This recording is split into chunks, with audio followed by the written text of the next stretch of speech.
Hello students, myself Himanshu, and today we are going to start the next lecture of chapter 5, that is coal and petroleum. So in previous lecture we have studied about natural resources, renewable and non-renewable natural resources, fossil fuels and coal. So in this lecture we will study about petroleum. So let us start with the lecture. Now first is, what is petroleum? Petroleum होता क्या है? A petroleum or a crude oil is a dark colored, foul smelling liquid which occurs deep underneath the earth's crust and trapped in rocks. ये क्या होता है कि black colour का, dark colour का वैसे तो, और मोस्टली ब्लैक कलर का होता है. अगर आप पेट्रोलियम देखोगे तो it is of black colour का लिक्विड होता है जिसमें से थोड़ी गंदी स्मेल आती है. ठीक है. और ये कहाँ से निकलता है? ज़मीन के अंदर से निकलता है. ठीक है. अर्थ क्रस्ट के अंदर से मिलता है हमें. Its name has been derived from petra which means rock and oleum which means oil. So आप इसको क्या कह सकते हो, जो पेट्रोलियम है उसका जो नेम है कहाँ से ड्राइव किया गया? पेट्रा और ओलियम से. पेट्रा का मतलब होता है रॉक और ओलियम का मतलब होता है ऑयल. सो पेट्रोलियम मीन्स रॉक ऑयल. ठीक है. अगर आप इनको कंबाइन करते हो तो पेट्रोलियम मीन्स क्या होता है? Rock oil. It is a mixture of several carbon atom mixed with water collectively called hydrocarbons. जिसमें क्या होता है, काफ़ी सारे कार्बन एटम्स होते हैं जो कि वाटर में मिक्स हैं. दैट्स वाई जो कंपाउंड बनता है उसको हम बोलते हैं हाइड्रोकार्बन्स. आगे आप फर्दर बड़ी क्लासेस में देखोगे, जो केमिस्ट्री है उसमें आप टॉपिक्स पढ़ोगे हाइड्रोकार्बन से रिलेटेड. ठीक है. तो पेट्रोलियम जो है बेसिकली हाइड्रोकार्बन्स की कैटेगरी में आता है. Some salt and other particle also remain mixed with it. तो इसमें हाइड्रोकार्बन्स के अलावा और क्या क्या होता है? कुछ सॉल्ट और कुछ और पार्टिकल्स भी इसमें प्रेजेंट होते हैं. ठीक. Now what is how petroleum is form. Petroleum कैसे फॉर्म कैसे होता है? फॉर्म मीन्स बनता कैसे है. So formation of petroleum. Petroleum is a fossil fuel which is believe to have been formed from the organisms which once lived in a seas and ocean millions of years ago. As these organisms died, their bodies settled at the seabed and got buried with a layer of sand and clay. Over millions of years, high pressure and high temperature transformed these dead organisms into the petroleum and natural gas. So क्या कैसे बना petroleum? Petroleum बना कैसे कि बहुत सारे animals और plants थे. ठीक है. जो सी या ओशियन में मिलते थे. But with the passage of time क्या है, जो उनकी डेड बॉडीज़ होती हैं वो ओशियन के ही जो सबसे बॉटम वाला जो लेवल होता है जिसको हम सी बेड बोलते हैं, सीज या जो ओशियंस होते हैं ना उसके सबसे बॉटम लेवल पे उनकी डेड बॉडीज़ क्या हो गई? सैंड और क्ले के नीचे दबती गई. ठीक है. अब इस दबने से क्या होता है, बहुत ज़्यादा प्रेशर और बहुत ज़्यादा टेम्परेचर होने के कारण जो डेड बॉडीज़ थी वो फॉसिल फ्यूल्स में कन्वर्ट हो गई, जो कि पेट्रोलियम या फिर नेचुरल गैस की फॉर्म ले लेते हैं बाद में. ठीक. सो इस तरीके से जो पेट्रोलियम है वो बना. Now next is occurrence of petroleum. Now petroleum occur deep inside Earth's crust beneath the layers of impervious rocks. Natural gas collected over these petroleum layers just under the impervious rocks. ठीक है. तो petroleum होता है वो क्या है कि जो अर्थ क्रस्ट है उसमें वो बहुत नीचे मिलता है, कुछ रॉक्स के भी नीचे, कुछ रॉक्स की लेयर्स होती हैं उनके भी नीचे मिलता है. ठीक है. तो उनके नीचे मिलता है, उसके साथ साथ पेट्रोलियम के साथ और में क्या चीज़ मिलती है? Natural gas. ठीक है. लाइक जैसे पेट्रोलियम है उन रॉक्स के नीचे, तो उस पेट्रोलियम और रॉक्स के बीच में जो खाली स्पेस होगी वहाँ पे क्या होती है? Natural gas. सो आप ये भी कह सकते हो जो पेट्रोलियम है उसके साथ हमें नेचुरल गैस भी मिलती है. ठीक है. या फिर उसको समटाइम्स आप पेट्रोलियम गैस के नाम से भी बोलोगे. ठीक. सो नेचुरल गैस और पेट्रोलियम हमें उन इम्प्रीवियस रॉक्स के नीचे मिलता है. इम्प्रीवियस रॉक्स होती है जो नॉन पोरस रॉक्स होती हैं. ठीक. Petroleum is obtain by drilling hole into the earth crust and impervious rocks laying over petroleum layer. The petroleum obtained by drilling pump out from the well a crude oil in the form of a thick and black liquid. Due to its immense importance, it is also known as black gold. तो petroleum हमें मिलता कहाँ से? ज़मीन के अंदर से.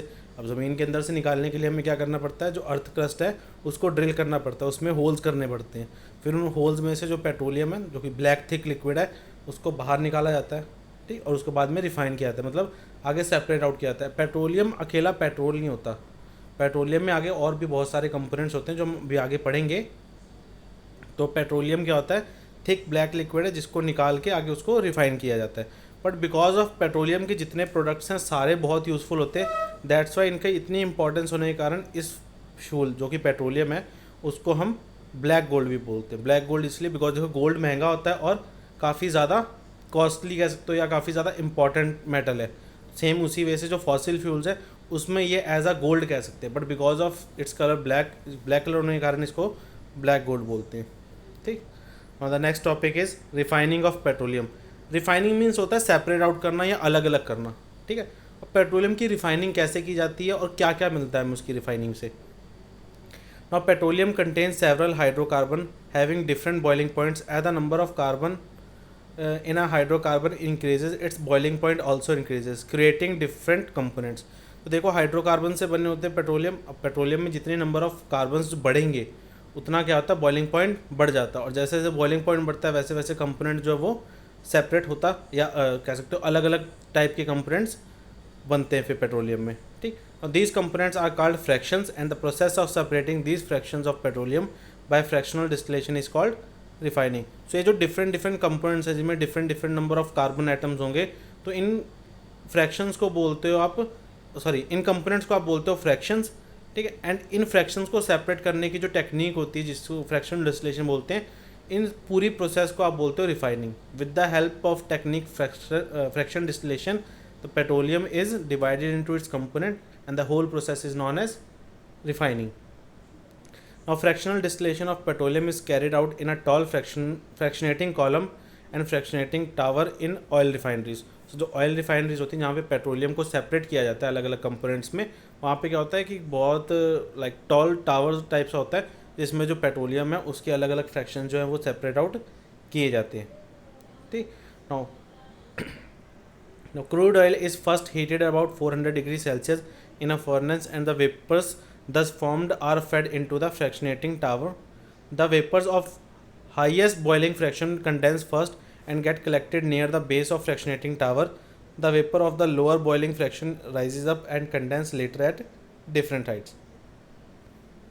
तो देखो इसमें क्या है, जो आप अगर एक डायग्राम देख रहे हो तो उसमें आपको एक जगह दिया हुआ है पेट्रोलियम इनलेट, पेट्रोलियम अंदर की तरफ जा रहा है। ठीक है। और उसके साथ में आगे आपको दिया है फर्नेस जो कि 400 डिग्री सेल्सियस पे गर्म है। तो देखो इसमें क्या होता है, जो क्रूड ऑयल ब्लैक ऑयल हमने निकाला ज़मीन से, उसको फिर हम इस फर्नेस में through the with the help of pipes move करवाते हैं।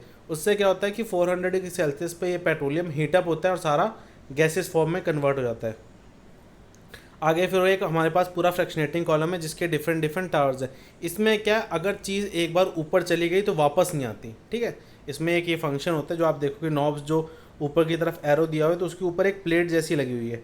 उसका मीनिंग क्या है कि अगर इसमें वो चीज़ ऊपर गई तो वो नीचे की तरफ वापस नहीं आएगी। इट मीन्स अगर वेपर्स एक बार ऊपर की तरफ क्रॉस कर गए तो वेपर्स कंडेंस होकर वापस नीचे नहीं आ सकते। ठीक। तो हर कहाँ पे आएंगे, जो आपको लेयर्स बनी है पर्टिकुलर, तो आप देखोगे जो सबसे ज़्यादा या ऐसा कंपोनेंट जिसका बॉइलिंग पॉइंट सबसे ज़्यादा है तो वो सबसे पहले ठंडा हो जाएगा, और सबसे पहले ठंडा होकर क्या बचता है, सबसे नीचे रह जाता है। तो देखो आपको दिखा है वहाँ पे रेसिड्यू जो है वो सबसे नीचे है। उससे ऊपर अगर आप जाओगे तो अबाउट 40 डिग्री सेल्सियस तक जो हैवी ऑयल है वो कंडेंस होता है, तो आपको सेकंड लेयर पे हैवी ऑयल मिलता है। उससे ऊपर लाइट ऑयल, दैन उससे ऊपर कैरोसिन, उससे ऊपर गैसोलीन, और सबसे लास्ट में आपको दिखेगा पेट्रोलियम गैस। इट मीन्स जो गैसेस फॉर्म है वो कंडेंस ही नहीं हो पाती। ठीक। और वो हमें पेट्रोलियम गैस की फॉर्म में मिल जाती है। तो देखो इससे हमें क्या होता है कि जो फ्रैक्शनेटिंग कॉलम है, जो फ्रैक्शनेटिंग टावर है, इसमें हमें डिफरेंट डिफरेंट लेवल पे डिफरेंट डिफरेंट टाइप की कंपोनेंट्स मिलते हैं। तो पेट्रोल भी हमें यहीं पे मिलता है, डीजल भी यहीं पे मिलता है, और कैरोसिन वगैरह भी हमें इसी फ्रैक्शनेटिंग कॉलम में मिलता है। और देखो हर एक स्टेज पे क्या है कि एक आउटलेट दी हुई है कि किस साइड से क्या चीज़ बाहर आएगी। ठीक। सो ओवरऑल ये आपको एक फ्रैक्शनल डिस्टिलेशन का डायग्राम दिया हुआ है कि फ्रैक्शनल डिस्टिलेशन प्रोसेस किस तरीके से जो पेट्रोलियम है उसको रिफाइन करने के लिए यूज़ की जाती है। ठीक। और द नेक्स्ट इज कौन कौन से प्रोडक्ट हमें मिलते हैं और उनके यूजेस क्या क्या है। ठीक है। तो देखो पेट्रोलियम में से हमें कौन कौन से प्रोडक्ट मिलते हैं। और पेट्रोलियम गैस, इसका बॉइलिंग पॉइंट क्या है, 40 डिग्री सेल्सियस। ठीक है। और इसको यूज़ कहाँ किया जाता है, डोमेस्टिक फ्यूल्स की तरह यूज़ किया जाता है घरों में। ठीक। लिक्विफाइड पेट्रोलियम गैस LPG, ठीक है, आपको पता ही वो चीज़। तो लिक्विफाइड पेट्रोलियम गैस हम एज अ यूज़ करते हैं फ्यूल। Next is petrol. ये कहाँ कि इसका बॉइलिंग टेम्परेचर क्या होता है, बॉइलिंग पॉइंट क्या होता है, आपको बॉइलिंग पॉइंट लर्न भी करने हैं कि पेट्रोल जो है उसका बॉइलिंग पॉइंट होता है 40 to 160 डिग्री सेल्सियस, और ये भी हम एज अ फ्यूल यूज़ करते हैं। ठीक है। या फिर क्लीनिंग एजेंट की तरह भी ये एक्ट करता है। और कैरोसिन अगेन उसका आप टेम्परेचर देख लो 150 से 250, इसको भी एज अ फ्यूल यूज़ करते हैं और एयरक्राफ्ट में भी इसको यूज़ किया जाता है। और नेक्स्ट इज़ डीजल। इसका बॉइलिंग टेम्परेचर आपका 250 से 350 डिग्री सेल्सियस, इसको भी हम कहाँ यूज़ करते हैं, जो हैवी मोटर व्हीकल्स हैं, जनरेटर्स हैं, या फिर जो एग्रीकल्चर मशीनरीज हैं उसमें एज अ फ्यूल यूज़ किया जाता है। ठीक। Next is lubricant oil. इसका बॉइलिंग पॉइंट है 250 से 350 डिग्री सेल्सियस। डीजल और देखो लुब्रिकेंट ऑयल है उसका बॉइलिंग पॉइंट ऑलमोस्ट सेम है, तो ये इनकी प्रॉपर्टीज़ भी ऑलमोस्ट सेम होती हैं। ठीक।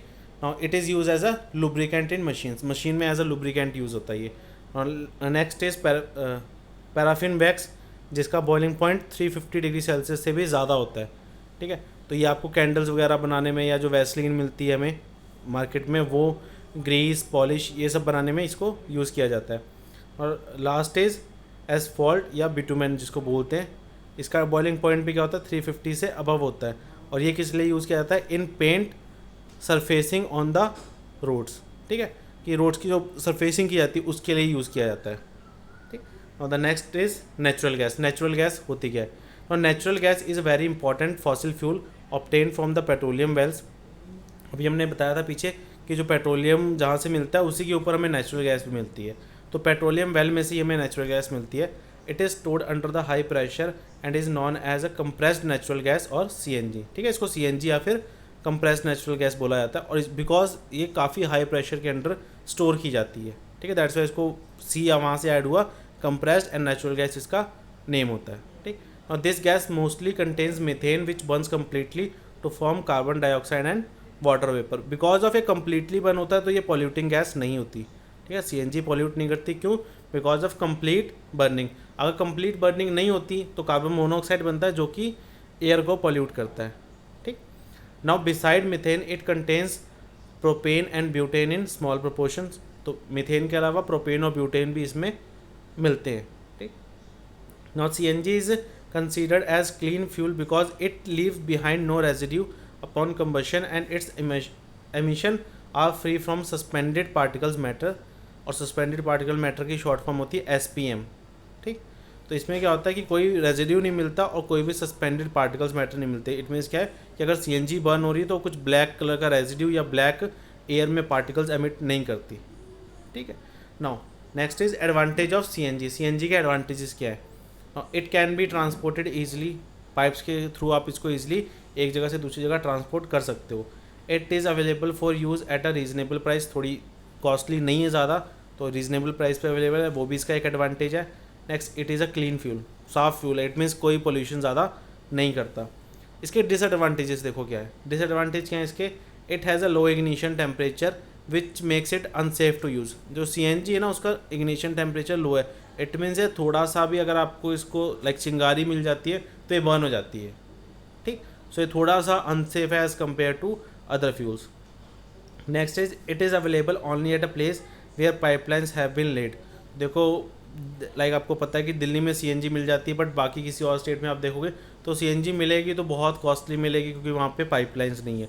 सो ये एक रीज़न है कि जो अगर पाइपलाइंस नहीं बिछाई गई सो ये इसका जो अवेलेबिलिटी है वो बहुत रेयर है, बहुत कम है।